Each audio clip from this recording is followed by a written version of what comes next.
Okay, and we are going to begin this party right now. Dave, I'm going to pin you. So you are pinned. You are the star of this show, of course.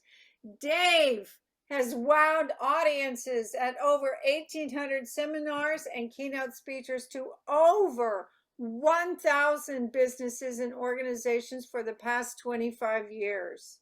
He is one of the most impressive business coaches in America with a busy schedule that includes seminars and keynote speeches to 80 groups a year. He is a recognized expert on business topics ranging from presentation skills and time management to coping with change and dynamic leadership. He is, in fact, an agent of change that will enrich your professional and personal life. And please, let's give a warm hand and welcome to Toastmaster extraordinaire, Mr. Dave Oates. Thank you, Kathy. Thank you so much. You could tell I wrote that introduction. That's a good one. Here's what I want to do. We're going to be on tonight for about an hour, maybe a little bit more. Depends on how many questions that you folks have in the course of the evening. I've told Kathy, if you want to chat her with a question, I'm going to allow her to stop me in the middle and answer a question, because this is going to be informal. I'd rather have you have your questions answered than forget it or wait till the end, because sometimes when you wait till the end, people have to leave and nothing really happens. I'm going to talk. I do this presentation in a keynote format, which is more or less tonight, 50, 55 minutes, maybe an hour, depends on questions and answers and the flow of the room. I do it virtually when I teach with businesses for 3 hours. I have a content and a workbook that's 3 hours long. And I started off doing this live and in person with about 12 to 15 people from 8 in the morning till 4 in the afternoon, where they get the 3 hours of content, but they have to develop a 4 to 5 minute presentation in the class and present it in the class. And then we play a couple minutes of it back so they can see themselves and evaluate themselves. And the one thing I've learned from this program, I had a real interesting contract with ESPN for 9 years. It ended about 4 or 5 years ago. Disney took over. But at that time, they had 7,000 employees. And in that period of time, I taught probably 6 to 10 seminars a year, some in Bristol, Connecticut, in Los Angeles, in Dallas, and then in Miami for their Deportes program. And over that period of time, they put about 1,700 people through this program. And I was just really impressed how they thought that public speaking was so important. They wanted to put it in their employees' goals. About half of the people want to be there, but as you can imagine, about half of the people were voluntold to show up. And the power of this program, I believe, is that if you want to, if you're still working and you want to progress in the workplace and you want to get a raise or a promotion and you're tied with somebody and they're just as good as you are in every way, in every category, but I've seen you present and you're really pretty good, and I've seen them present and they're not very good, I'm just going to give you the job. That's how important this is. Other people use this to speak to their churches. They might speak to civic groups. They might speak to neighborhood organizations. Even if you do one-on-ones or a small group, learning how to present, I think, is very important. My journey started back in 1994. I was living in Hilton Head Island, South Carolina. And by the way, I'm going to show a PowerPoint. And the reason I'm doing the PowerPoint for you, I don't have it on yet, is I want you to be able to take some notes, because this is going to be the best of the information out of the 3-hour seminar today. And I hope I can get it all in. But I was invited to Toastmasters in 1994. I was living in Hilton Head Island. I had a catering company, and I had heard of Toastmasters when I was in college. My boss at the bookstore I worked at had a stuttering problem, and he was trying to get a job in the local park district. And I'd heard about Toastmasters, never attended, and it always stuck in the back of my mind. So when this woman invited me, the club they had a couple clubs on Hilton Head.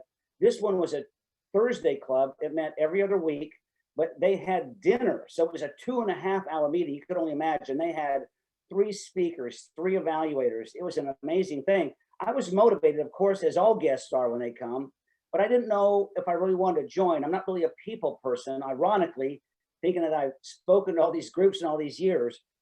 but I don't really like to join things. So I didn't go back in 2 weeks. And the lady called me up and said, well, where were you? I said, well, you didn't ask me.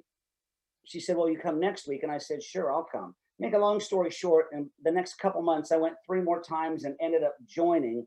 It took me about 6 years. The reason why I joined, I had spoken before. You know, if you have you ever heard that the #1 fear in America today is speaking in public or speaking in front of a group? Jerry Seinfeld made a funny joke a long time ago. #1 is public speaking. #7 on the list is death. So he said, what you're saying is when you go to a funeral, you'd rather be the one in the coffin than the person up front giving the eulogy. And that's probably true. Some people don't have a fear of speaking in public, but they're a loose cannon when they speak. They're full of ums and ahs. They don't have the right gestures. And we're going to talk about all that today, of course.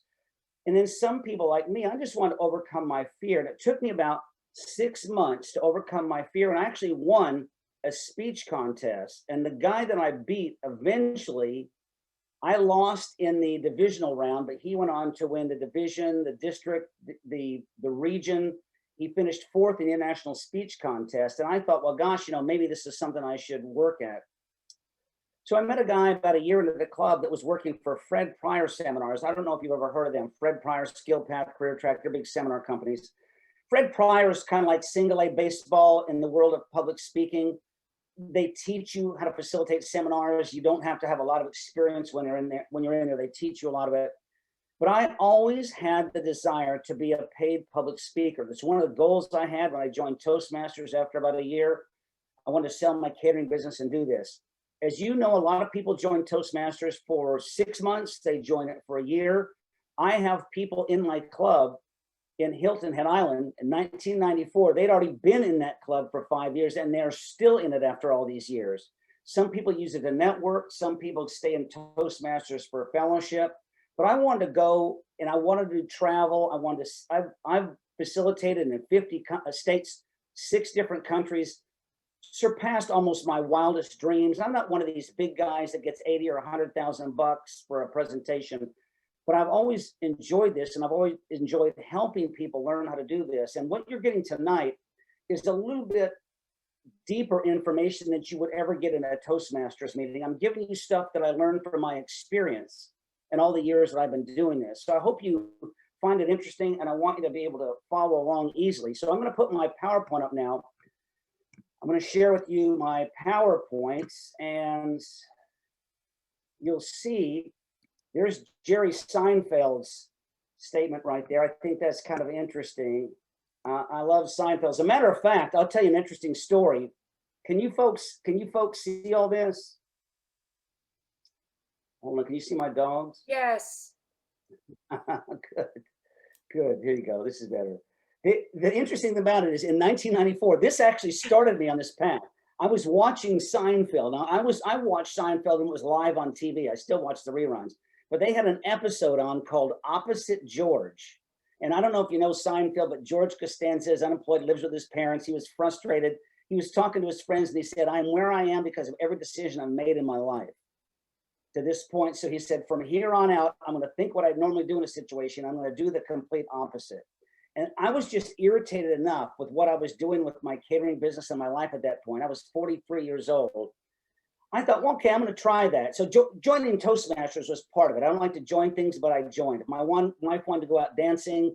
I don't like to go out dancing, but I made myself go out dancing. I joined a goals group. I didn't want to join a goals group, but I made myself do it. For about 6 months, 8 months, I started doing everything that I feared and didn't want to do. I would recommend that to everybody if you could do it.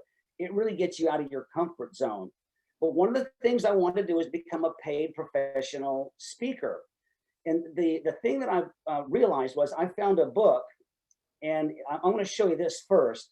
I found a book written by 2 women. I don't remember their names. They wrote the book in the late 80s, but the book was titled Speak and Grow Rich. Not Think and Grow Rich, like Napoleon Hill wrote. This is Speak and Grow Rich, how to make a living as a paid public speaker. They said 2 things to me that really struck home. And I get asked a lot from people, boy, I sure would like to do what you do. They see me speaking, and they think you're just going to fall off a log and do it. It really takes a strategy and a lot of behind the scenes work to get this kind of stuff done. And I work with different people that want to do it. I coach them as much as they want to be coached if they want to be a paid public speaker. But these ladies had two things in their book that really impacted my life. The first one was that if you want to be a paid professional speaker, now get this, you need to speak for free as much as you can for 2 years. So I used friends and Toastmasters in my goals group to help me with this. First of all, what do I talk about? Who's going to hire me? Who wants me to speak? What are the topics I'm going to talk about? Think about this. This was before the days of PowerPoint. I mean, when I first started doing seminars in 1996, does anybody remember the old overhead projectors that you had, the transparencies? I used to have ink on the side of my hands at the end of a day because I used to write with left-handed, and left-handers have a little bit of an issue sometimes. But I thought to myself, okay, I've been listening to self-help tapes and CDs and reading self-help books since 1979. Here's what I'm going to do. I made 3 presentations, 15 minutes long. I had one on attitude, I had one on goal setting, and I had one on procrastination. 15 minutes, of course, no PowerPoint. And I had to think to myself, who in the world is going to hire me to do this? Then I thought, well, gosh, there's towns around Hilton Head Island. There's Beaufort and there's Hardyville and those type of towns. Every town's got Rotary clubs, Lions clubs, Kiwanis clubs, women's groups, high schools. I spoke at high schools some. I know Dennis has done a lot of that. Dennis is one of your folks that's in the audience tonight. And every one of them has a program. They usually all have a speaker. You don't get paid for it, of course, but they give you a free lunch or a free dinner if you went there. And I started doing that about once a month, maybe twice a month in some cases, and got pretty good at it. Then after about 11 months, I had a lady that came up to me and she said, you know, I'm an accountant, and we have a conference in Charleston, South Carolina, which is 2 hours north of Hilton Head Island. And there's going to be 250 people there. She said, we can't pay you, but it's going to be a great experience for you. Can you do it? But we need it to be 30 minutes. So I said, yeah, I can do 30 minutes. It's not a big deal. So I hired the cameraman for the local TV station, took him with me to Charleston, and he recorded the room. He videoed the room. And then he got shots of me with a wireless mic. Then he got shots of the audience reactions and edited together in about a 20-minute piece. And I submitted it to Fred Pryor's seminars. It took them about 3 months to get back to me. I did a phone interview. They liked my enthusiasm, and they invited me out to Kansas City to do an audition, and they ended up hiring me. And I stayed with them for about 2.5 years, stayed with SkillPath for a little while until I broke out on my own. The key, though, is if you're really serious about this, that the challenge, I think, with Toastmasters many times is people don't speak enough. You could, but people get nervous. You got to put a little bit of work into it, like I'm going to talk about today. You have to put some effort into it. But even after that, I think people should look for things they can volunteer their speaking services for. And the more you do it, the better you're going to get. Could be civic organizations. I did a presentation. I did a couple sermons at my church, which was very interesting. I used it for Sunday school when I taught that adult group. I used it for that. And I think if you're serious about it, this is the kind of work that people have to do.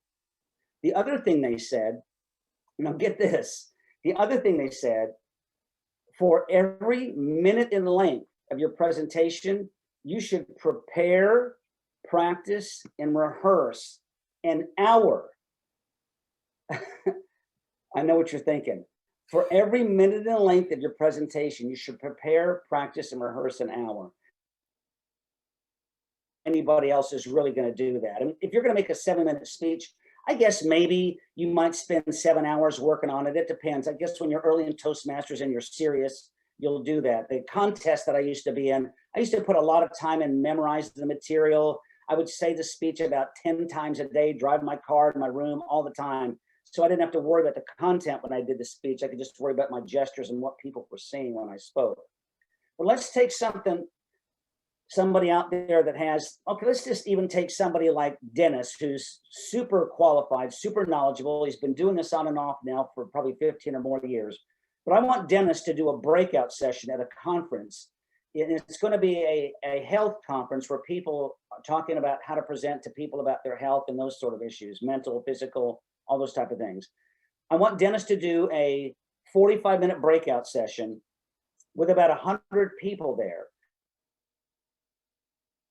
step at a time. Even though he's knowledgeable, he's going to have to spend some time taking everything in his head that he's thinking about.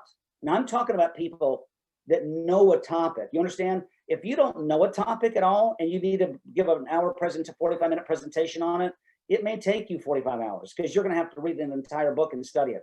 I'm talking about things that you know about. Dennis knows about a lot of things. So he's going to spend probably a few hours at least, probably, 6 hours, not all in one day, over the course of some time, making an outline, organizing his thoughts, thinking of what he wants to talk about, his main topics, his bullet points. Does he have some videos he wants to put in there? Does he have pictures? Is he going to do his own PowerPoint?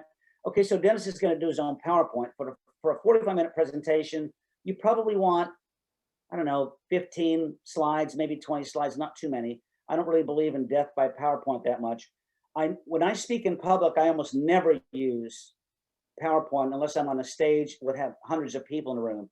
I usually use a whiteboard or a flip chart of paper and try to keep it really simple because I want people to pay attention to me, not to the screen. But when I do things virtually, I always use a PowerPoint. So he's got 6 hours of research, or let's say 7 hours of research. He's going to spend 3 hours on his PowerPoint presentation. So that's a total of 10 hours. And then when I say practice, it's not actually doing the presentation. It's getting everything lined up, getting everything in place, practicing the PowerPoint. Have you ever been in a presentation when it's supposed to start, the person's still fiddling with their PowerPoint, trying to get it going? They're disorganized, they're messing with the screen, they're messing with their wireless mic. I want to get all that in line, which is going to take me probably a couple more hours to practice how I want everything to come off when I finally do it. So that's a total of 12 hours. Then I want you to actually video yourself. It's easy now. Back in the old days, I had one of these big video cameras to use. Now you can just put your phone up there, and I want you to record the entire 45 minutes. I don't know if you folks have ever heard or seen yourself on video before. Regardless of how good you are, it's painful to watch. It's an awful thing. But you do the whole 45 minutes, then you watch the whole 45 minutes and take notes. If you can have some coworkers, or if you have a spouse or a significant other that can watch, if you want some really honest feedback, let your spouse watch. That they'll tell you what they really feel, although sometimes it takes an extra 10 days to get your self-esteem back after that evaluation. But what you do is you watch it, then you take notes, you watch it. So that's 45 minutes doing it, 45 minutes watching it, then 45 minutes doing it again, and then watching it for 45 minutes again. So now that's a total of 15 hours plus. So 45 minutes, it's not 45 hours. It's not an hour per minute. But if you're serious about it, it's 20 minutes per minute. If you're serious, this is the biggest reason why I think people get scared and they have fear. I'm going to ask people all the time, if the number one fear is speaking in front of a group, what's the fear of? What are people afraid of? The answer is looking stupid. They don't want to embarrass themselves.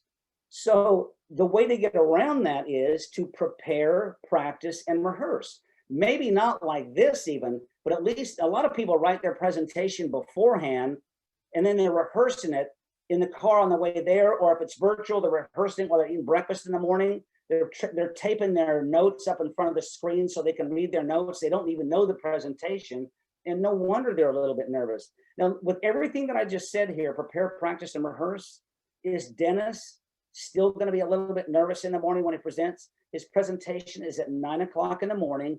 Is he going to be nervous? Yes, a little bit, but way less nervous than he would be if he didn't do anything or waited to the very last second. I don't know. I think it's the fear that causes people to procrastinate, which is a whole nother seminar. If you can get with me later on that one, that's a whole nother serious thing.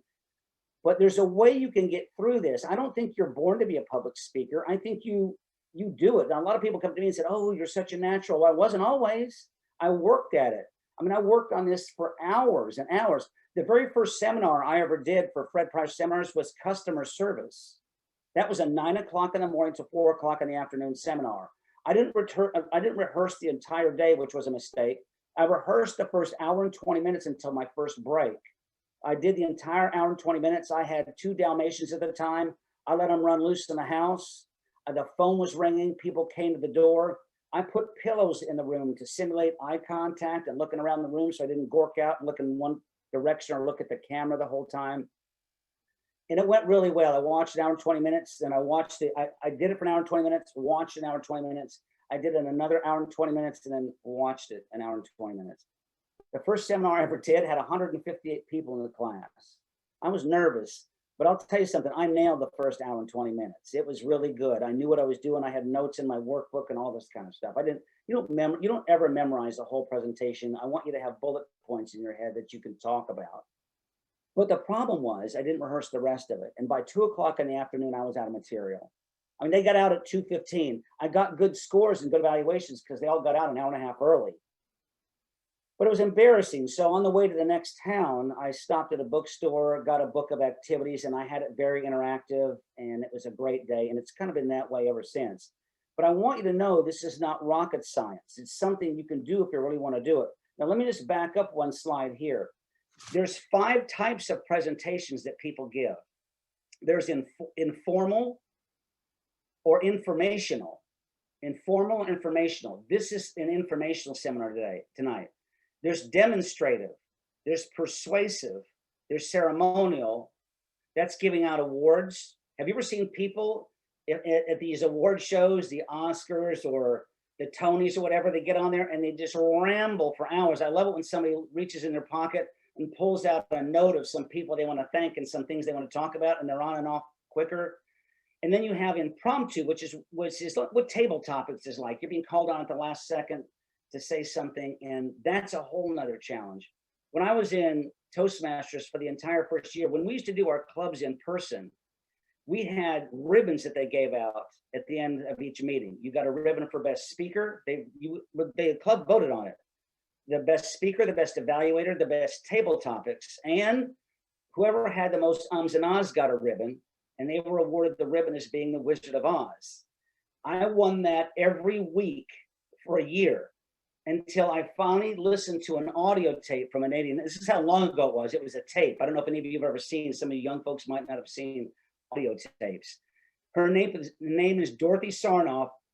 She passed away a few years ago. She was 94 years old, but she was the original understudy to the Broadway production of The King and I in New York City, and never made it big. And then in the early 60s, she started a business of helping people be better presenters. And she talks about the same things I talk about, but she had high level people in there. She had entertainers, she had politicians, all these different folks. So when you do these kind of things, tonight, it's probably informal, informational. It's probably a little bit demonstrative. It's probably persuasive. That's my biggest challenge, is to get people to use what I teach. But it's something that people can do if they really want it. Not everybody wants to do it like I did, but in my view, if you're going to be in Toastmasters, be good at it. Practice it. Practice your presentations. Back in the old days, they didn't have the pathways that they have now. We had the old CTM book. Some of you remember that if you've been around for a while. There were 10 speeches in it. Most of them, the icebreaker was 4 to 6. The rest of them were 5 to 7, maybe a couple 8 to 10s. I think one of them was 18 to 20 minutes at the end. But at the end, you became a CTM, and then you did the same thing for the ATM, and then the DTM was similar, longer, more difficult speeches. You had to help start a club and those sort of things. But when you do this kind of stuff, I just want to be better after every speech. When I gave a speech, whatever the evaluator gave me, I took one thing from that and didn't do it the next time. I used to touch my nose a lot when I spoke. When I rehearsed, it looked like I had a cocaine habit. I was touching my nose so much. I used to have my hands in my pockets. I used to talk too fast. My face used to break out into a sweat because I got so nervous. I learned how to control over those over time. Toastmasters is a journey. It's not a destination. It's something that you should do for a period of time. But to overcome fear, these are the 7 things that I teach people about overcoming fear. You might have your own, but this is what I teach. The key to not getting beat up by fear when you present is positive self-talk. Many people will talk themselves into a panic attack, which causes their underarms to perspire. They perspire, their mouth gets dry, they lose their train of thought. I'd been in speaking professionally for about 6 months when I was asked to do a seminar on how to be a good manager or supervisor in Crystal City, Washington, D.C. when I got to the room upstairs and saw my human resource contact, the room was mahogany. It was a boardroom, mahogany walls, mahogany boardroom table. I wore a suit, always wore a suit. The people in that room were dressed, the men and women were dressed better than I was. They were a little older than I was. They had been doing this for years. So I kept my cool and asked the HR person, could you show me where the bathroom is before we get started? And she said, sure, it's right down the hall. So I said, thanks. I walked down the hall towards the bathroom, and honestly, I thought I was going to pass out. I was lucky enough to be awake when I walked in the door. I looked under the stalls to make sure nobody was there. And I looked in the mirror. Have you ever looked at yourself in the mirror, eye to eye? And I said, for God's sakes, get a grip. You understand? If, number one, they don't even know what I'm going to say. Number two, I found out people mind wander when they listen to people every 7 to 9 seconds when they're talking. I mean, since I've started this presentation tonight, I bet every one of you have been mentally out of this and somewhere else in your house or at work and then back again. It happens all the time. Plus, I probably did know more about it than they did. I know more relevant information. So I calmed down and went back in there, and I just thought, you know what? I'm just going to do this. I can't let the nervousness get in there. And I got a letter of recommendation. People were tickled to death. They loved it. I let my enthusiasm come out, my volume, my examples, my activities. It was all great. But sometimes we talk ourselves into a panic attack. A few years ago, I did a keynote speech for Honey Baked Ham at their franchise owners annual convention in Stone Mountain, Georgia. And I was sitting at the head table with the CEO. She walked on stage, introduced me. I turned around and looked at all the people. It was one of these beautiful rooms, 2 big screens, fancy lights, flowers on the tables. There were 300 people in the room. And I just started thinking, I started letting nervousness get in. After all the years I've done this, I started letting nervousness get in. It was a 90-minute keynote speech on customer service. And I just said to myself, don't go there. Don't go there. I've got an outline in my pocket if I need it, if I lose my train of thought. You know this material, you've done it for years. You grew up in customer service. My business are in customer service. And again, it was another great presentation, but you got to control your nervousness. If you give into that, you probably are going to fail. Knowing the audience is very important. I like to know particularly when I facilitate a seminar, I like to know if the decision maker is there. I like to know how many men are there, how many women are there. I like to know the age group I'm talking to. Are they people my age? Are they younger? Are they all millennials?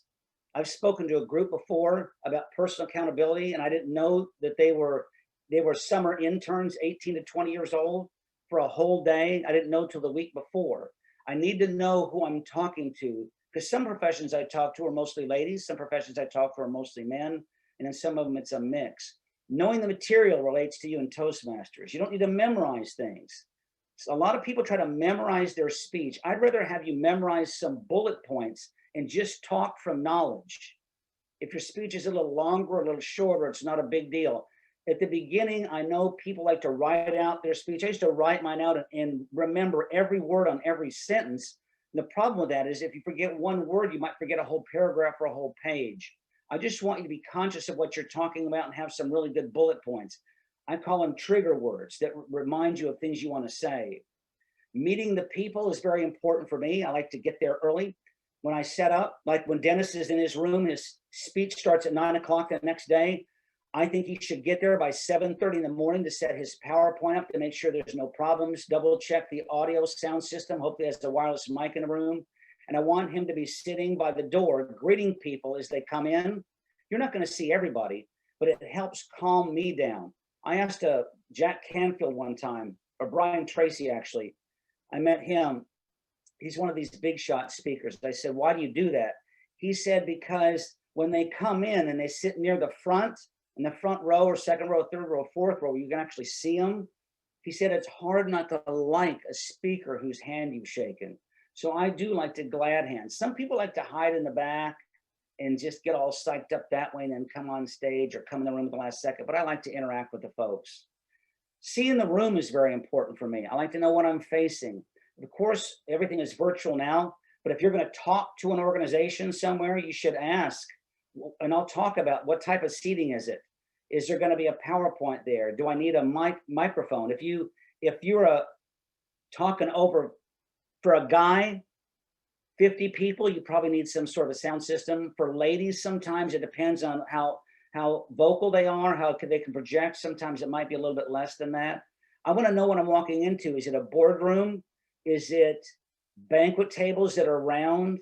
Is it a U-shaped configuration? Is it pod seating where people are sitting in different groups? I just know, and sometimes you can't know. You just have to be flexible. Looking sharp is really important.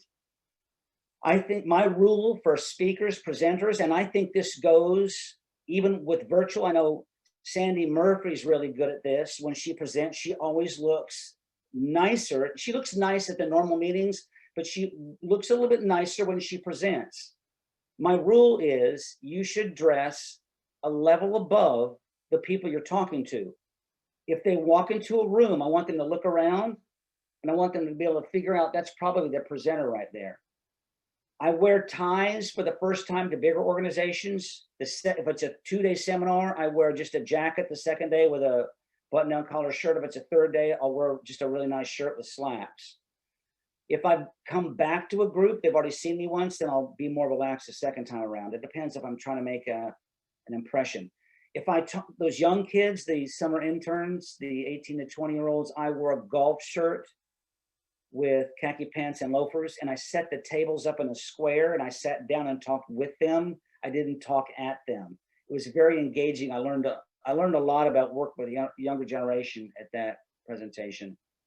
And then the big thing to remember is the last one on the bottom is you know more than they do. You've done this, and even if they know as much as you do, you don't need to act haughty about it. You can say, look, I know a lot of you probably have a lot of knowledge in this as well as I do. So I'll welcome your comments today about this. If you can raise your hand and ask questions, I look forward to it. But if it's not a bunch of experts and I go in there and know more about than they do, that gives me confidence, not to be arrogant, but just to be confident in what I'm talking about. I think it's very important. And there's one more thing on this list that I didn't write down. And I said this, is I think people are so relieved that you're speaking and they're not, they'll pretty much take anything. I mean, have you ever been somewhere where somebody was called on to speak and you didn't get chosen and you don't even care how bad they were? You're just glad it wasn't you that was picked. That's that thing you have on your side. But the thing I will say, even in this case, don't be awful when you present. At least be decent. At least have some good notes. I know in Toastmasters, you're not to really speak with notes. At the beginning stages, I don't mind if people have notes. And as a matter of fact, when you go out and do this to a group, I would recommend you have notes on one sheet of paper, front and back. When I do facilitate a seminar, I still carry a workbook with me. I don't need to look at it all the time, but I like to help guide them through the workbook. I keep it near me or on the lectern. But there's nothing wrong with having some light notes. I get it when you're in a contest. It's good not to have notes. I think it would hurt you if you did. It's good not to have notes. It'd probably hurt you if you did have notes. But in this case, generally, as you're starting off and working on this, it's okay to have some light notes to sort of jog your memory. Now, there's a couple things I recommend that's bad advice. You'll see the people there. Have you ever heard this before? Picture the audience in their underwear. I mean, I've heard picture the audience naked. I've heard picture the audience in their underwear. And one guy at ESPN said, I picture the audience sitting on the toilet. I would, at some level, that has to be illegal, okay? I mean, picturing people like that. I want you to remember this first one right here on the front of this page is the audience is your best friend. No one wants you to succeed more than they do. Have you ever gone to a seminar before and you can tell the people that have been to seminars before because they bring a jacket or a blanket to keep themselves warm. They bring something to drink. They bring some snacks to keep themselves awake. You know, when I present, no one ever needs something to eat when I'm presenting. You may or may not like me when I present, but you can't say I'm not enthusiastic about the topic. I can keep people awake. And I think that's a really good trait for you to have as a presenter. I don't think you should take any Xanax or drugs or take a shot of booze before you present. It takes the edge off. There's two kinds of stress people experience in their life. One of them is called distress. That's the stuff that causes heart attacks and plaque in your arteries, all that. The other one is called eustress. It's spelled E-U-S-T-R-E-S-S. It's what happens when you speak in public. It's what happens when you go on a blind date. It happens when you're going to do something you've never done before. Athletes feel it before they play a sporting event or in a game. It's the kind of stress that makes you feel like you're going to die, but you're not. I had one guy, he said, if I don't take half a Xanax, he said, I'll just drop off right there. I'll just faint right there on the stage. So I said, well, do whatever you have to do to stay awake. I can't believe you couldn't control it better than that. Another thing is eye scanning. Some people think eye contact is like this, just like a lighthouse looking back and forth around the room. I want you to practice it. Even when you do a Toastmaster speech, now tell your evaluator this. I do this. I tell the evaluator, don't just look into the camera, okay? That's, anybody can do that.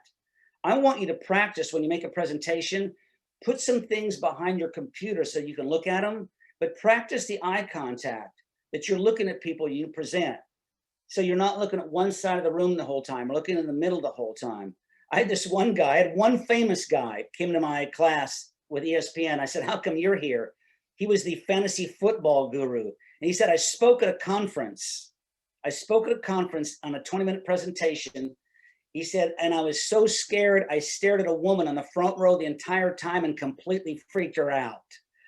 He said, that's why he's in the class. He scared people to death because he was staring at somebody. So you have to be able to use your eyes. Just like in a conversation, you don't want to look at somebody too long in a conversation. You'll give them the creeps. You got to know how to break eye contact and look at other things when you're talking to them.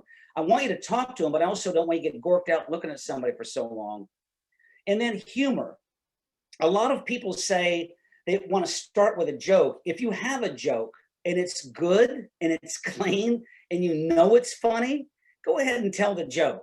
That's fine. But I think it's almost impossible in today's woke environment to tell a joke that doesn't offend somebody. I wanted to tell jokes when I did seminars. I bought joke books.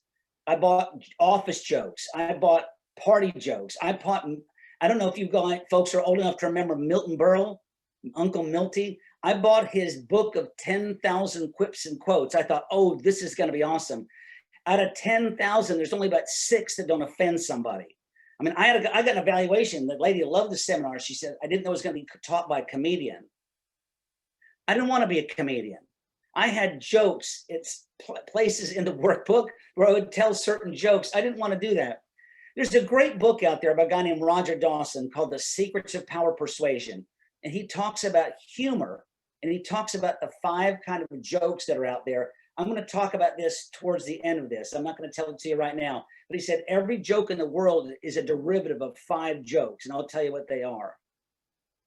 Then, okay, so you're overcoming your fear. Now it's time to put your presentation together. The presentation, know your purpose. There's 9 steps to this, right? Know your purpose with a presentation. Create a close. It's interesting.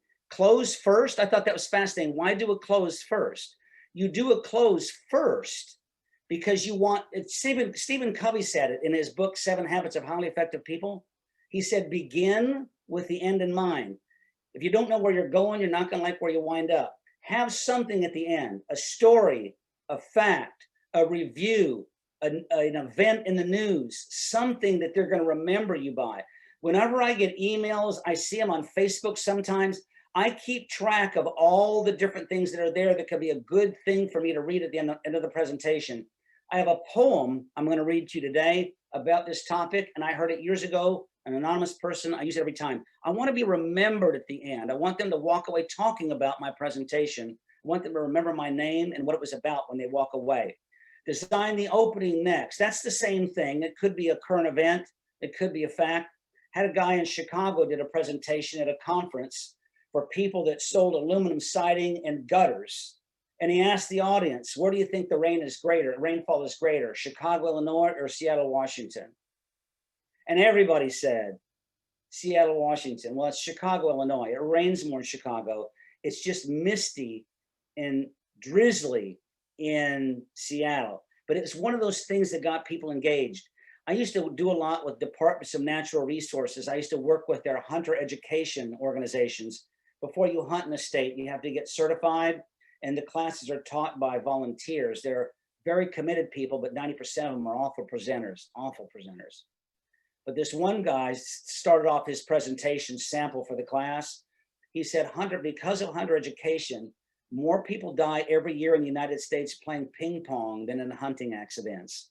And I don't know where he found it. It's a true fact, but it's an amazing thing. But it engaged everybody right away. Give that a little thought. And there's really no excuse now because you have the internet. All you have to do is Google quotes by famous people or interesting feel-good stories, and everything will pop up for you to use. Outlining the body. I want you to make an outline, the old-fashioned outline. Do not write it out word for word. It's going to be hard to follow that and hard to see when you're presenting. Remember the old outline you learned in school, Roman numeral 1, and you have the capital A, then you have Roman numeral 2, capital B, that sort of thing, and then you had the subpoints were a small a, small b, then a small 1. Use an outline, and you should have about, for a presentation, 4 to 5 main points. In an entire day teaching this, I have 4 main topics in this. Then I have subpoints. In this presentation today, I have 4 main points I'm talking about with some subpoints. But organize your stuff and then get some subpoints in there so you can talk on as long as you want. And I'll tell you the interesting thing about this is that if you start running close to time, you can lop off stuff and people won't even know. They're not even gonna know you. Like the seminars I did when I went and bought that book, I could have gone till 7 o'clock at night. I started cutting things out at 2 and 3 o'clock. They didn't know what I was going to say next. And they still enjoyed the class. People's minds are fantastically brilliant, but the human brain, a person has over 30,000 complete thoughts a day during waking hours, 2,000 thoughts an hour. And the thoughts you have, your brain has over 4.5 billion electronic impulses that fire off in your brain every single minute that make up the thoughts you have. I mean, have you ever driven home from work and forgot to turn off your house? Or you went to the grocery store for 4 things and couldn't remember one of them until you got home? I mean, I've been to the store with $80 worth of stuff just trying to remember the 4th thing on my list. And then you add spice. Now, spice is something that you use for an open and a close as well. That could be an activity that's sort of fun as long as it doesn't take too long. That could be a current event. That could be a story. It could be a picture. It could be a show and tell. You might have a PowerPoint presentation with something interesting on it. That's adding spice. And then visualize what are you going to use to visualize your presentation if you need to? Normally for 55 minutes, if I was live and in person, I wouldn't have anything. Sometimes if the crowd's not too big, I'll give a handout, but usually for 55 minutes, you can do that on your own. But if I'm talking for a couple hours, I'll give them something to take some notes on, and I'll give them something to actually write down. And I'll have a whiteboard or a flip chart. The thing with a flip chart is it's only in a whiteboard, they're only good for a certain size. You don't want it only works for maybe up to 20 people or 25 people, then it's too small. Used to have the overhead projector, the transparencies, then they had TVs that you could use and put a presentation there. Then they had projectors on the ceiling that you use your PowerPoint. And believe it or not, I don't see many of those anymore. I had one last week up in North Carolina, but mostly now they're using these big screen TVs. There's one group down in Texas has 4 84-inch TVs that they wired together to make one big screen on the wall. And it just depends on how you hook up. And now I used to carry a computer with me. Now the only thing I take with me when I present, everything is on my iPhone. I have all my PowerPoint presentations on here. Just about I have an adapter in case I need to plug into their PowerPoint projector. Most people now have wireless. So you just go wireless from your phone right into their big screen and it's on there. So I have a phone that has 250 gigabytes, or I don't know what they're called, I guess gigabytes, megabytes. I have 256 on my phone because I want to be able to have everything on there all the time. And then, of course, tailor to the audience, whatever group I'm talking to. If it's customer service, I use examples about their profession, what they go through, what they do. If I've done seminars facilitated for the Department of Homeland Security. I've facilitated for every branch of the military. I've facilitated for FEMA a few times. Right after Hurricane Katrina, I was called to Chicago to do 3 days of how to facilitate these community meetings that they had because the people were getting out of hand. I like to know if there's a decision maker there. I love it when decision makers are there. I need to know how many people in there are prisoners, captives, voluntold to show up. I did 2 straight days, 75 people a day for the Department of Housing and Urban Development. Out of 75 people, 74 of them didn't want to be there. So I knew that going in. So I spent the first hour having kind of fun stuff, made it fun. So they think people many times think I'm going to force something on them. You know, when I speak to people and I'm teaching them, I just tell people to use the grocery shopping technique when you listen to me. When you go to the grocery store, you don't take everything off every shelf. You take what you want and leave the rest. Seminars are the same way. I don't expect you to remember everything. It's kind of like New Year's resolutions. If you have too many of those, you won't do any of them. But if you had one, you might be able to actually get that done. Cheat sheets are your notes. The lady, Dorothy Sarnoff, and this is a word you should write down, she called it fast food for the eyes. Your notes should be written double spaced in a big enough font when you type them out that you can actually be a few feet away from the lectern and still look over and see your notes and be able to read your outline without having to walk all the way back. If it's a really big stage, I always tell people to use the stage, not pace, but just use the stage side to side. If you're too far away and you forgot your train of thought, don't apologize. Don't say ums and ahs. Just patiently walk back to the lectern and see where you are. If you want to get everybody to pay attention to you, just stop talking for a few seconds and all the focus will go right back on you. Even the little sidebars that happen on the back of the room, they'll stop talking. And then of course, there's the rehearse again. If you have something big like Dennis's, I told Dennis I want him to do, he should remember what I said, watch the whole thing, record it, then watch it. That's step one. Step two is record it and watch it again. Step three is turn your back and listen, not the whole thing, but listen to a portion of it so you're not influenced by your body language. Then watch a portion, that's step four, right? Step three. Step four is watch a portion of it with the sound off, so all you see is your body language, because everything changes when you see your body language. And then the fifth one is put it on fast forward for a while, and it exaggerates all your gestures. Everything you're doing weird. Well, that's when I started noticing the nose thing. My hand was in my nose. I mean, you see people present with their hands in their pocket. They don't know what to do with their hands. I'll talk about that in a minute when I talk about gestures. Okay, so that's step one and step two, right? That's overcoming fear, and that's learning how to structure your presentation. When you evaluate yourself, or when you, and this is something I use in Toastmasters. I know it's not the official Toastmaster evaluation, but this is what I use to evaluate people when I do my evaluations. I don't necessarily talk a lot about the content because that's up to the speaker, but I do like to evaluate whether it's organized. Did they use notes? Did they have clear notes? Did their presentation flow and make sense? Were their transitions clear? I think about that. I comment on the content if it's emotional in some way or something like that. That's great, but that's not the most important thing. Most important thing is how it's delivered. I like to evaluate their volume. Some people are low talkers. They don't project very well. You've heard project like you're talking to people in the back of the room. A vocal variety. Do they talk in monotone? Do they talk in highs and lows? Do they talk in highs and lows or fast and slow? And enthusiasm. Enthusiastic. Zig Ziglar. I don't know if you remember him, motivational speaker, died a few years ago at the age of 85. He used to talk about this in some of his books. The word enthusiasm, the last four letters in the word enthusiasm are IASM, which stands for I am sold myself. Believe in what you're doing, project, have big gestures, talk a little bit faster. I'll tell you something, if you talk slow and low, hello everybody. My name is Dave Oates. Tonight we're going to be talking about the ins and outs of public speaking. I think you'll really enjoy it.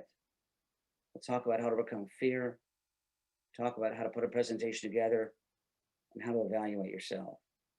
Have you ever been in a seminar like this and you're thinking, oh my gosh, 7 hours of this? But if I say, good evening, everybody, my name is Dave Oates. Tonight we're going to be talking about the ins and outs of public speaking.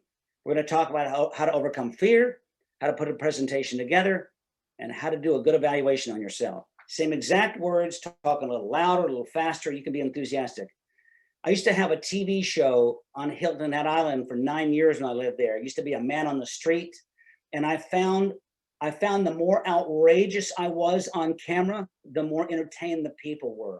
And they don't think you're being stupid. They're just very engaged. I think some people, I want people when they present to present like you are when you're talking to a friend at a cocktail party, all animated, using your hands, you're using your facial expression, your eyes, but something happens when they get structured and everything freezes up. Their hands never go past their sides. They don't know what to do with them. They don't have any gestures. They're very stiff.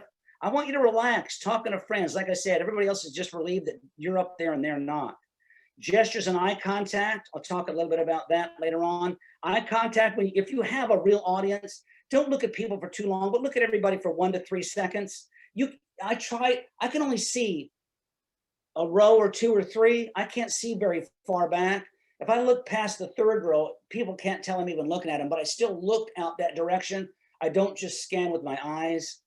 I evaluate the open and the close. Was it good? Many folks have a good open for Toastmasters, and some of them have a good close. They have a nice quote, or they have a nice story, or they have a moral to the story, something like that. I think that's interesting. And then, of course, you have the ums and the ahs and all those different fillers. But when you have fillers, and I don't want you to write these down because you all know these really well, but there's about a half a dozen that people really just hammer badly. Of course, the ums and the ahs are big. When I talk to people about this course right here, and they're not in Toastmasters, they tell me I can't even watch TV anymore. I can't even watch the news. I'm so concentrated so much on their ums and ahs. They said, you've ruined my TV experience when I watch TV now. But it's ums, ahs, and, so, okay, and like. The one like is funny. You could tell the people, some of the younger folks, they just like it was like, what'd you do last weekend? Like, we went down and we went and ate dinner. It was like 7 o'clock. It was like crowded. We drove. We thought I had enough time. It's like. When you think of pausing, and again, I'm preaching to the choir here, I know. All you're doing is substituting for silence. And you're never going to be perfect at this. You've heard me say a few ums and ahs tonight. It's going to happen. I don't want it to be a distraction. But just pause for a second. Catch your breath, for heaven's sakes, and think of the next thing you're going to say. If you have 4.3 billion impulses going off in your brain every single minute, that means every 5 seconds, you probably have 600,000 impulses going off, okay? That's bound to make some sort of a thought in your mind about something. But just be careful of these when you evaluate yourself and when you evaluate other people. And then here's something extra I decided to give you. And I know that we're doing pretty well on time right now, but I want to talk about these behind the scenes. Now, this is something that you'll use if you're speaking in person. You'll use this. These are things I didn't have any idea. When I first got hired by Fred Price Seminars, they invited me out to Kansas City for 3 days to take a seminar on how to give a seminar. These are all things I learned 26 years ago. The room temperature was one. If you've ever gone to a hotel for a seminar and you thought you were going to freeze to death before the first break came, a lot of speakers make the room cool for themselves so they don't perspire while the audience is hanging on for dear life. That's why you can see people that have been to seminars before, because they bring a blanket or bring a sweater or a jacket to wear. The proper room temperature for a presentation, you may not believe this, it's 74 degrees. And I know people think, gosh, that seems warm, but I don't know what you keep your house, but most people at 74 degrees, when you're speaking to them, they're sitting completely still. The only person that's warm and isn't going to be comfortable is the person that has to speak next because they're getting nervous. I want you to get the room comfortable for them. 73-ish maybe, could go down to 72, but that's probably too cool. But I do get with whoever's in charge of the room. Sometimes if I have control of the room temperature, I'll ask somebody in my class to take charge of that. Room setup. I want to show you something. I mentioned earlier, I'm going to stop sharing here for a second, and I want to put a new screen up here for you. Oh, I guess I don't have it. Okay, I thought I had it. But the different room setups that I talked about earlier are, of course, this is Zoom, but you have classroom style seating, which is where you have tables with 3 chairs or 2 chairs or 4 chairs, and you have rows. It's a classroom style seating. Auditorium style seating is when you have just rows of people in a big auditorium. If you're lucky and you talk to an auditorium full of people, they'll have one of those little things at school that flips up that you can write on. You have banquet seating, which are round tables. That's okay if you're doing a keynote speech and half of the people have to turn their back, turn around to watch you. That's okay for an hour, but not for a whole day. when I do facilitate a program in a room with round tables, I ask the people to only set up 4 chairs, unless it's going to be pod seating, which are groups of people that sit together, which is great for team building exercises. I might go up to 6 people for that, as long as nobody actually has their back to me. If they just have to look at me sideways, that's different. Then you have the boardroom. That's my least favorite because it's very stiff. There's no room for me to move around and everybody's just sitting in a chair. It's hard to have a group activity or have them interact on things. I'll do it. I don't complain about it ever, but it's not my favorite. And then you have the U shape that many of you have seen before, where you're the speaker and everybody's in the shape of a U out in front of you. That's okay. People like it because nobody's looking at the back of anybody's head. But again, it's hard if you're going to break them and have discussions or group activities. If I had my way and I'm facilitating a seminar, I'll ask people for the classroom style, because it's easy for me to have the front row turn around with the second row and the third row with the fourth row, or the pod seating where they're in a natural group. Distance from the audience. If you're talking not on a stage, just to a room full of people, I would say 6 feet is a good number. 4 feet is almost too close. I've had setups before, I'm literally right on top of the front row. And sometimes you folks don't see this tonight, but sometimes they get excited. I can actually spit a little bit when I talk. I want to be far enough away that it dries out before it hits them. This is another reason why I want to get there earlier. Ask the person who's setting up the room. Podiums and lecterns. I bet you didn't know this. You speak behind a lectern. You stand on a podium. You can look it up. It's in the dictionary. You don't talk from behind a podium. You talk from behind a lectern. What's a foot doctor called? A podiatrist. You stand on a podium. The president is not at the podium. The president is on the podium. I wish they'd get this straight. The president is at a lectern. So try to remember that. And I like to know, do I have a riser that's a foot high? Do I have a podium, which is about 1.5 or 2 feet high? Do I have an actual stage, which could be 3 feet high? Do I have a lectern there? Do I have a wireless mic? Talking about the sound system, the lighting, I want to know, do I have any natural lighting in there? Is it white lighting? Is it all fluorescent bulbs, which is the hardest thing to be in for a long time? Do I have some yellow lighting, or do I have natural lighting from the outside? A blend of all of them is really the best. Sometimes you just get stuck with what you get stuck with. And then you have the sound system. Do I have a wireless mic? Do I have a handheld mic? If you use a wireless mic, make sure you put a fresh battery in there, because if you don't, it starts crackling. It's going to bother your presentation. I practice it when the room is empty, and I like to practice it again as people fill the room, because when they fill the room up, people are made of electricity in our bodies. They can throw the whole staticky sound system off. And then, of course, practice your audio visuals. Make sure it all works, and be prepared. If you're going to use, if your notes is your computer, not a piece of paper, and you're using your PowerPoint, you're looking at your computer right there and the PowerPoint's behind you. If you're going to do that, then make sure you have a backup if that thing freezes up. What are you going to do next? Have at least all your entire presentation printed out. So I would, if it freezes up, I would try to work on it for maybe 30 seconds, and then I just go into my presentation. And if I can take a break, I'll take a break. If I can't take a break and it's an hour keynote, I just do it without. If somebody wants to try to do it behind the scenes, I've seen people stop their presentation for almost 30 minutes to get that thing straightened out. It's just crazy. It's ridiculous. So let me ask you this. Does anybody have any questions? Because we're kind of nearing the end of my time here. I know that for sure. It's been just about an hour. Kathy, does anybody have any questions? Does anybody want to unmute and ask me anything? Actually, so far you have been doing, you've been answering all your questions all along. And Oh, I have, okay. Such a beautiful job. So thank you. Oh, there you go. There's the room chart right there. There it is. That's the room set. See, classroom style, U-shape, boardroom, cluster, theater style. That was just, I had that at the end. Okay, yeah. All right, well, thanks. That's good. And you know, you have here, of course, that's the book that I wrote.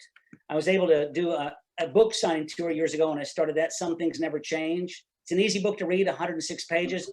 6 things people always struggle with. They struggle with change. They struggle with self-esteem. They struggle with time management. They struggle with stress. They struggle with communication skills, and they struggle with goals and goal setting. That's the only 6 chapters in the book. Very interesting. And then that's my full seminar right there. I call it Public Speaking Without Fear and Anxiety. That's a full 9 to 4, 8 to 4 kind of a seminar.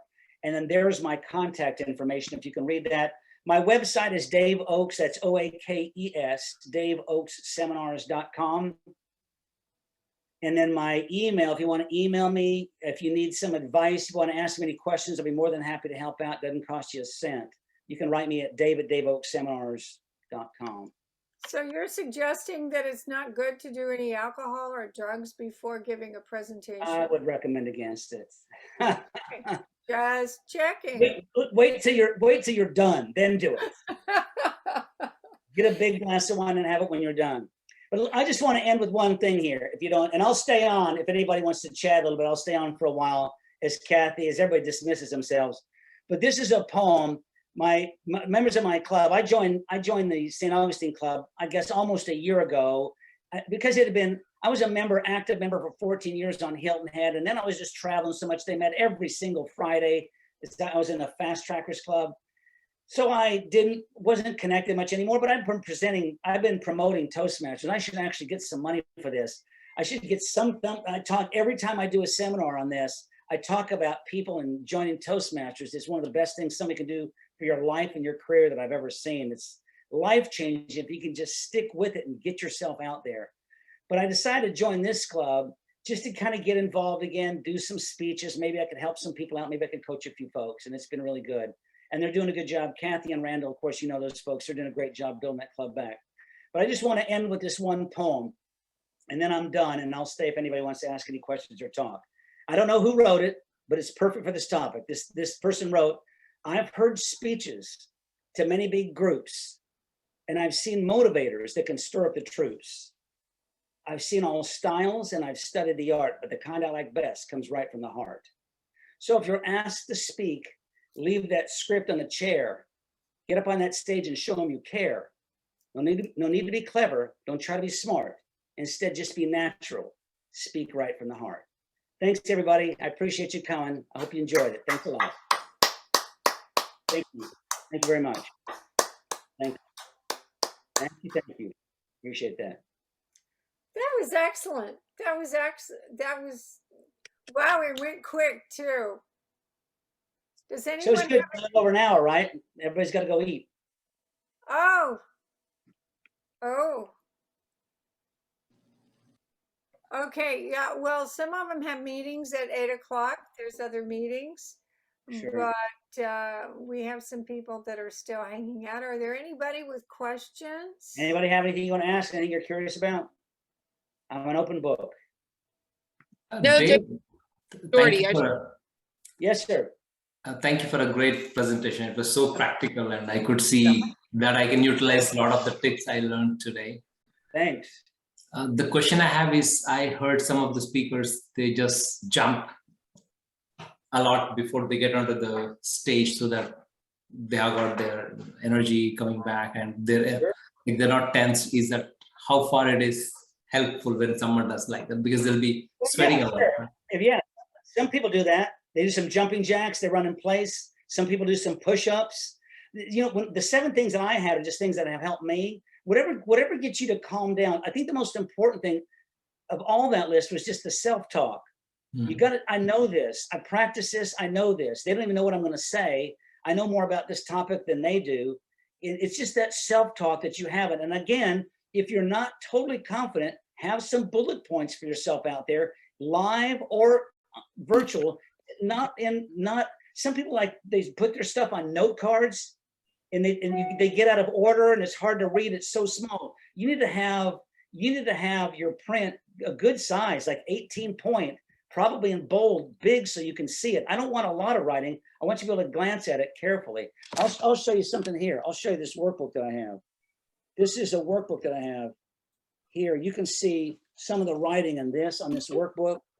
Look how big that is. That's the kind of size that I use for my notes. If you've ever been to the orchestra before, have you ever seen a conductor, the man or the woman conducting? They have a stack of notes like this that they're conducting with, and they just keep flipping it over. They're not getting it all crammed on 2 pages and trying to squint down and see what they're conducting. Good question. Thank you so much. Yes, sir. Anybody Dave, else? I know some people wanted copies of your presentation. I'm sorry, say that again. There were Oh, copy. some asking for your PowerPoint presentation. Sure, just email me, dave@daveoaksseminars.com, and I can either email it to you. I'll email it in a PDF format so you can, it's easy to print out, you can carry it around with you. dave@daveoaksseminars.com. No problem. And just to confirm, Dave, when you talked about looking at audience, what I heard before is we don't really look into someone's eyes, but we'll just act as if we are just looking at them. Correct? Is that correct assumption? You mean they're in the audience and they're not paying attention? Oh, in general, like I have 100 people sitting in front of me. Instead of looking into someone's eyes, I'll just glance through. For them, they are thinking I'm looking at them, but I'm not really looking at them. Well, they can, and you can look over the top of somebody and they think you're looking at them. Okay. But it's just like looking, if I had a room here, I'm looking at the camera here, I'm looking at everybody out here, I'm looking at people right there here in the front row. I'm looking at Yeah. some folks over here when I gesture and I point to somebody. And let me just say something about this. Let me push this back just a little bit if I could and show you something. Let me stand up. With the gestures, this is what I'm talking about for gestures. When you present, when people in Toastmasters present, they tend to be really small with their gestures. Their gestures are small. They're all right here, very small. I want you, and of course, if you're on a stage with 700 people and it's a big stage, I want you to use the whole stage, not pace, but I want you to walk to that side of the stage and speak to them for 30 to 45 seconds, then walk back to the middle, walk to that side.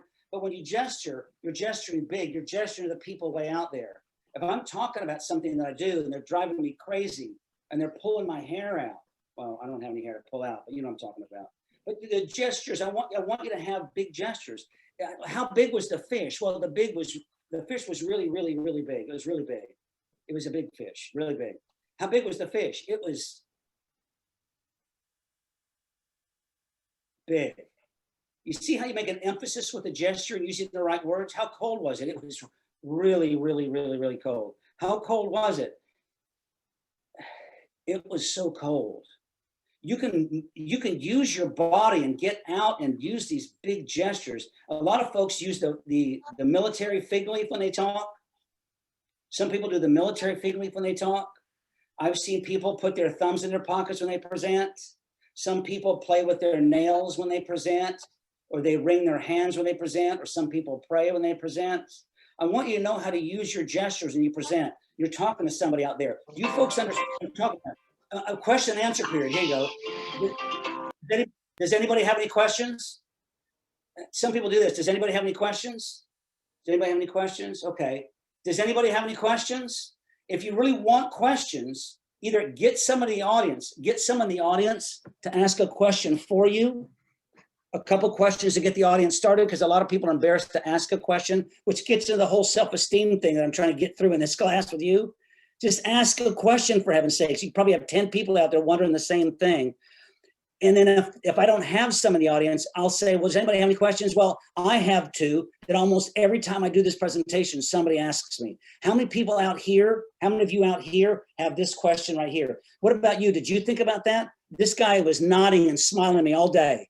So I'm going to call him out and say, you were with me the whole day. Do you have a question? I know you do, because you started to raise your hand a minute ago. You see how I'm interactive with the audience? I'm in control of that audience when I speak. They'll do an activity if I want. They'll answer questions if I want. You got to have that attitude of being in charge of that room when you present, not in an arrogant way, but you're controlling the pace of that. And I watch my time. I have my phone right there. I can tap on it and see about where I'm going on the time. Plus, I know with this presentation, it's about 55 minutes-ish, maybe a little bit longer, maybe a little bit shorter. When you do a presentation for somebody and you ask them, how long do you want me to speak? You need to be prepared. When they say 20 minutes, then fill the 20 minutes. Have more than 20 minutes so you can cut it back. I've had presentations, keynotes, it was supposed to be an hour and 15 minutes. And they came to me, I was the last speaker on the last day. I was the exit speaker. They said, we're so far behind. Can you do this in 30 minutes? Sure, not a problem. I still get paid the same amount. It's okay with me. Anybody else? So Dave, on the same topic, so do you have presentation decks for like 1 hour, 15 minutes, 30 minutes? You prepare them upfront, or the same presentation decks you use it for 30 minutes? Yes, I just don't get in the detail. Like on your presentation here, those the evaluation things that I use, those 7 or 8 things to evaluate people, I would probably leave that out and probably Okay. cut those things, I can't remember what it was called, the in the know things like the temperature, the room setup, all that kind of stuff. I limit that down. I'll look at my notes and I'll cut some things down if I have to, but I'm looking at my time, you know, about every 15 minutes, I'm looking where I am. And I estimate on my notes where I should be at each time mark if I've rehearsed this and I've done it before. See, I've done this before. You can tell I've done it a lot of times. The first time I did it though, I look and see where I am at each point.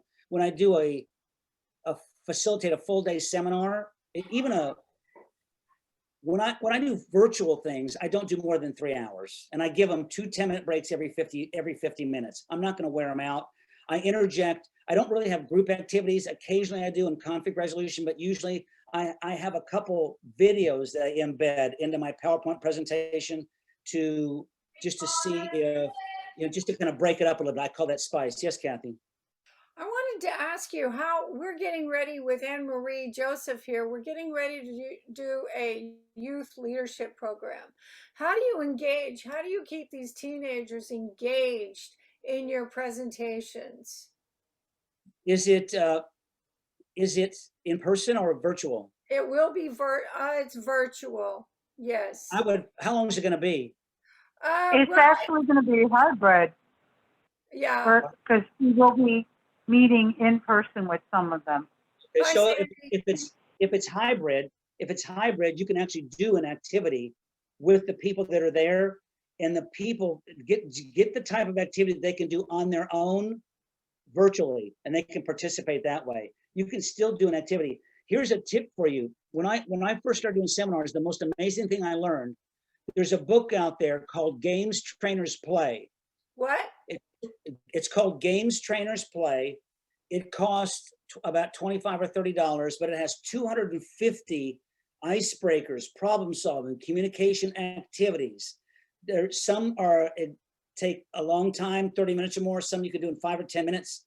But I got that book, and a few years later, they came up with another book called More Games Trainers Play. And that lasted for a couple, 3 years. Then they came up with another book called Even More Games Trainers Play. That had 275 in it. And then they had a 4th book out called Still More Games Trainers Play. So I have over 1,000. I got another book of activities at a conference I attended. But when I do my seminars, out of all those, I like to do activities that only take a few minutes, 5 minutes, 2 minutes, something like that, that breaks it up and can cause a discussion. You have an activity that can cause a discussion, a hybrid, in person or online.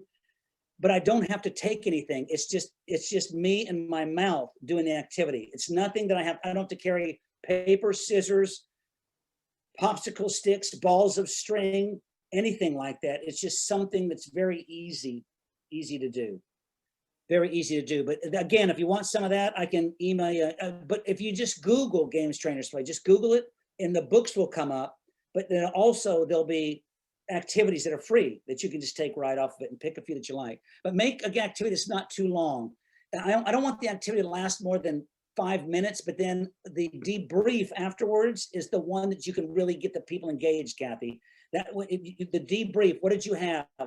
I do this one thing that's a survey, a leadership survey, where everybody has to evaluate themselves on 20 items on a scale of 1 to 5. 5 is the highest, 1 is the lowest. I just did it in North Carolina with 26 people last week.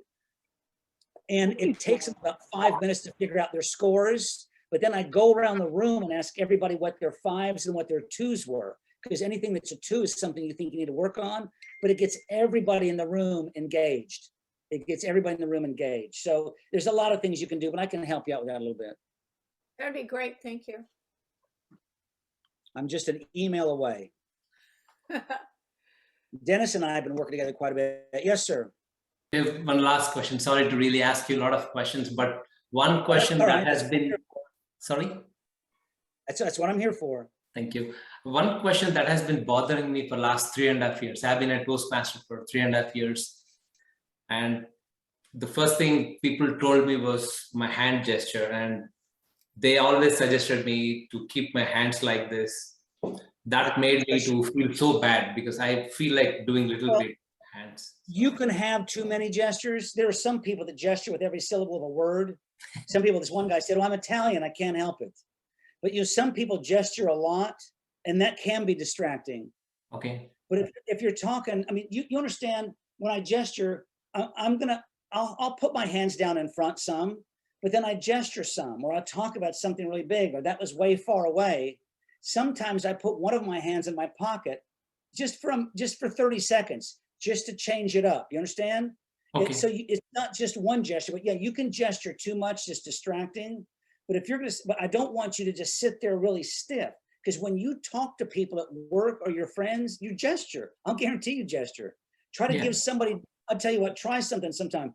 Try to give somebody directions without looking at their phone. Tell somebody how to get somewhere and try to tell them that without using your hands. It's impossible. You can't gesture and tell somebody where to go. You're doing this weird stuff with your head, trying to give them where to turn left and right. But that's what you use your hands for. It's part of your presentation. It's normal. Sure. Thank you so much. Now, there's a guy like Dennis, though. He's got challenges, but I have heard him. I've seen him still gesture some. He's got challenges, but he still gestures some. He does a really good job. Awesome. Thank you, Dave. Really appreciate that. Sure. Any more Anybody questions else? here? Okay, well, thanks everybody for taking some time out tonight. I hope this was helpful. Feel free to give me an email if you need some help. I'm here if you need me. Dave, you're amazing. Thank you so much for taking the time out to do this. Sure. You're welcome, Kathy. My pleasure. Really appreciate it. Okay, thank you, everybody. Take care. Good night.